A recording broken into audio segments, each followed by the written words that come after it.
హైదరాబాద్ ప్రజలతోని మళ్ళా కలిసిమెలిసి ఉండేది, మళ్ళా కొట్లాడేది, సమస్యల పరిష్కారానికి ముంగట పడేది మన పార్టీ తప్ప వాళ్ళతో కాదు. ఒకటి యాద్ చేసుకోండి, 2014లో రాష్ట్రం వచ్చింది. అప్పుడు వెంగళరావు నగర్ డివిజన్లో, మధురా నగర్లో, అట్లాగే మీ దగ్గర ఉండే ఇంకా ఇతర బస్తీలలో, రేమత్ నగర్లో, ఇంకా జవహర్ నగర్, యాదగిరి నగర్ అంతటా కూడా ఆ రోజుల్లో కొన్ని అనుమానాలు ఉండే. ఏమవుతుందో, రాష్ట్రం కొత్తగా వచ్చింది, మన పంచాయతీలు పెడతారా వీళ్ళు, ఆంధ్ర తెలంగాణ పంచాయతీలు అయితాయా, ఇంకోటి ఏమైనా అవుతుందా, తెల్లారులేస్తే గుద్దుకునుడు తన్నుకునుడు ఉంటుందా, ఇవన్నీ అనుమానాలు ఉండే. కానీ ఏమైనా అయిందా ఎక్కడైనా? ఎవరినైనా కనీసం గొడవలు, పంచాయతీలు, గుద్దుకునుడు తన్నుకునుడు కాదు, కనీసం ఒకరినొకరు ఎవరైనా గిచ్చుకున్నారా? కనీసం 10 ఏళ్ళు ఎంత భద్రంగా ఉండే తెలంగాణ, 10 ఏళ్ళు హైదరాబాద్ ఎంత సురక్షితంగా ఉండే కేసీఆర్ గారి నాయకత్వంలో, అదే ఇవాళ ఎట్లయింది? లైట్లు పనిచేయాయి, బుగ్గలు పనిచేయాయి, పొక్కలు ఊడిస్టోడు లేడు, డే లైట్ మర్డర్స్ అవుతాయి, డే లైట్ల జ్యువెలరీ షాప్ల మీద వాడు దోసుకుంటారు, ఆడపిల్లల మీద అత్యాచారాలు పెరుగుతాయి. మొత్తం 41% క్రైమ్ రేట్ హైదరాబాద్లో పెరిగింది.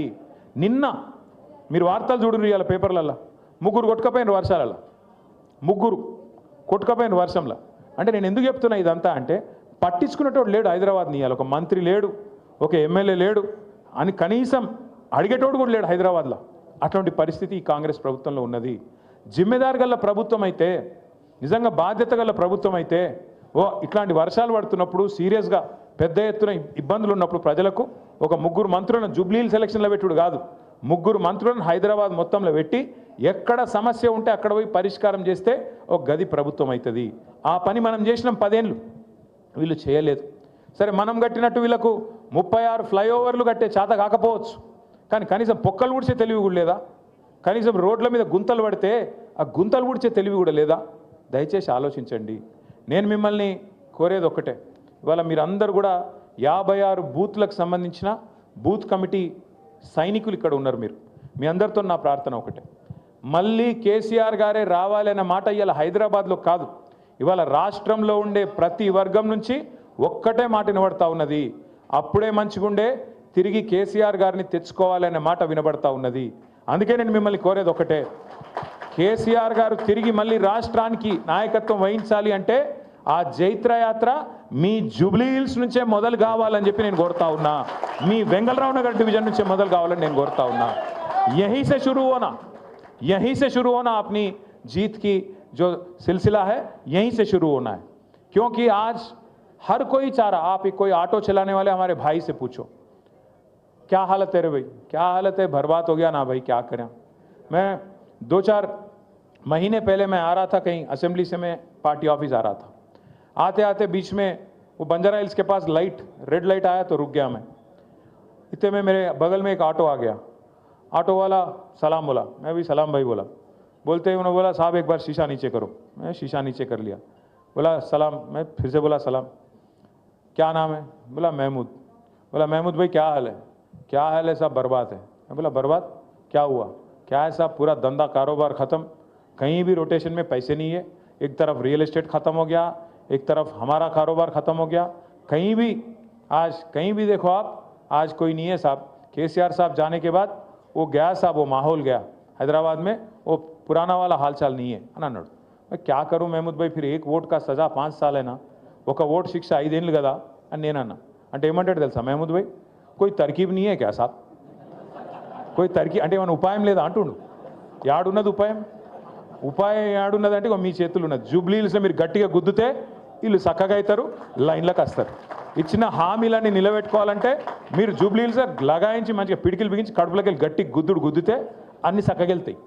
తులం బంగారం వెళ్ళాలి, 2500 రూపాయలు వెళ్ళాలి, ముసలోళ్ళకు 4000 పెన్షన్ వెళ్ళాలంటే మీరు ఇప్పుడు మళ్ళా అటు ఓటేసి మళ్ళీ ఇటు అడిగినాం అనుకో, రేవంత్ రెడ్డి ఏమంటాడు, మాకే ఓటేసారు జూబ్లీహిల్స్ ప్రజలు, మేము ఒక్క హామీ నిలబెట్టుకోకపోయినా, అన్ని లంగ మాటలు చెప్పినా, అన్ని దొంగ మాటలు చెప్పినా, జూట మాటలు చెప్పినా నాకే ఓటేసారు, కాబట్టి వీళ్ళకి ఇచ్చేదేమన్నది లేనేలేదు. కానీ రేవంత్ రెడ్డిని అని తప్పులేదు. రేవంత్ రెడ్డి అనేట ఆయన చాలా నిజాయితీ గల మోసగాడు. ఆయన ఏ మాట కామాట చెప్పుకోవాలి భయ్, ఎందుకంటే ఆయన ముందే చెప్పిండు, ఎలక్షన్ ముందే ఏం చెప్పిండు, ప్రజలు మోసం చేసేటోళ్ళనే నమ్ముతారు, మోసగాళ్ళనే నమ్ముతారు, అందుకే మేము మోసం చేస్తామని చెప్పిండు. పాపం ఆయన చాలా నిజాయితీ గల మోసగాడు, ఆయన అన్ని తప్పు లేదు. కాకపోతే బాధ ఎక్కడ అనిపిస్తుంది అంటే, మనం మంచి వాళ్ళని చూసినాం ముఖ్యమంత్రులను, ఓ చంద్రబాబు నాయుడిని చూసినాం, ఇదే రాష్ట్రంలో మనందరం చూసినాం. ఓ ఎన్టీ రామారావుని చూసినాం, తర్వాత అటెనక రాజశేఖర రెడ్డి సార్ని చూసినాం, రోషయ్య గారిని చూసినాం, కేసీఆర్ గారిని చూసినాం. పెద్ద పెద్ద మనుషులను చూసినాక ఇలా రేవంత్ రెడ్డిని చూస్తుంటే ఎక్కడో అజం అవుతలేదు. ఏమిటికంటారా? నాకేం పగలేదు, పంచాయతీ లేదు. ఏమిటికంటారా? ఎవడన్నా ముఖ్యమంత్రి నేను సెక్రటేరియట్లో లంకె బిందెలు ఉంటాయని కొని వచ్చిన భయ్, లంకె బిందెలు ఉంటాయి సెక్రటేరియట్లో. లంకె బిందెల కోసం ఎవడు తిరుగుతాడు? అర్ధరాత్రి తువాలలు కప్పుకొని తటపారలు పట్టుకొని తిరిగేది దొంగలు. ఎవడన్నా ముఖ్యమంత్రి లంకె బిందెలు ఉంటాయంటాడు సెక్రటేరియట్లో. గట్లున్నాడు ఈయన. రెండోది నేను అడుగుతా, ఇప్పుడు ఈ అర్రల ఈ రూమ్లో ఎవరన్నా అప్పు లేని వాళ్ళు ఉన్నారా? అప్పు ఖర్జా नहीं है सो आदमी कोई है यहाँ पे है तो हाथ उठाओ. అప్పు లేని వాళ్ళు ఎవరు ఉన్నారమ్మా? దేదీప్యానికి ఉన్నదా లేదా? అప్పు ఉన్నది. మీ లేడీ సింగం కూడా అప్పు ఉందంట. సబ్కే పాస్ అప్పు. అప్పు లేని వాళ్ళు ఎవడు ఉన్నాడు? మా సుధీర్ అన్న కూడా ఉంది అప్పు. ఎందుకంటున్నా అంటే వెంకటేశ్వర స్వామి గుడి ఉంది రా భయ్, మా వాళ్ళకి లేక దేవుని గుడి ఉంది. కరెక్ట్ చెప్పిండు మా తమ్ముడు. అయితే ఎందుకు చెప్తున్నా అంటే అప్పు అందరికి ఉంటుంది, కానీ ఏం చేస్తాం మనం? అప్పు హైతోవి కర్జా హైతోవి లోపల బనీన్కు పొక్కలున్నా మీదికెళ్ళి మాత్రం కడక్ అంగి వేసుకుంటాం, బయటికి మాత్రం షాన్ మే ఫరక్ నే అని అన్నట్టు తిరుగుతాం. ఎందుకు తిరుగుతాం? మళ్ళీ ఎవడన్నా అప్పు ఇవ్వాలంటే ఇవన్నా వద్దాం, ఇవ్వాలన్నా లేదా? ఇవ్వాలి మరి, అందుకే తిరుగుతాం అట్లా. కానీ ఈయన ఎట్లున్నాడు ముఖ్యమంత్రి? ముఖ్యమంత్రి అంటేనే కుటుంబానికి పెద్ద. ఈయననే తెల్లారి మార్కెట్లో వాడి నా రాష్ట్రం దివాలా తీసింది, నా రాష్ట్రం సంకనాకిపోయింది, నా రాష్ట్రం మొత్తం ఎయిడ్స్ పేషెంట్ అయిపోయింది, నా రాష్ట్రం క్యాన్సర్ పేషెంట్ అయిపోయింది, నేను ఢిల్లీకి పోతే నాకు ఎవడు అపాయింట్మెంట్ ఇస్తలేడు, నాకు అపాయింట్మెంట్ ఇస్తే చెప్పులు ఎత్తుకపోతాడేమో అని భయపడుతుర్రు. ఇట్లా మాట్లాడతాడు ఎవడ ముఖ్యమంత్రి? గీననట మన జుబ్లీల్స్ని ఉద్ధరిస్తారట, హైదరాబాద్ను ఉద్ధరిస్తారట. మీరు ఆలోచన చేయండి. గిసొంటి ముఖ్యమంత్రిని ఏమన్నా చూసినామా? ఇంకోటి అప్పు ఉందనుకో, ఇప్పుడు నేను సుధీర్ అన్న కాడ 1 లక్ష రూపాయలు అప్పు తీసుకున్నా అనుకో, చెప్తా నేను ఏం చెప్తా అన్న, ₹1 మిత్తి ఇస్తా, నాకు 6 నెలల్లో వాపస్ ఇస్తా అని చెప్తా.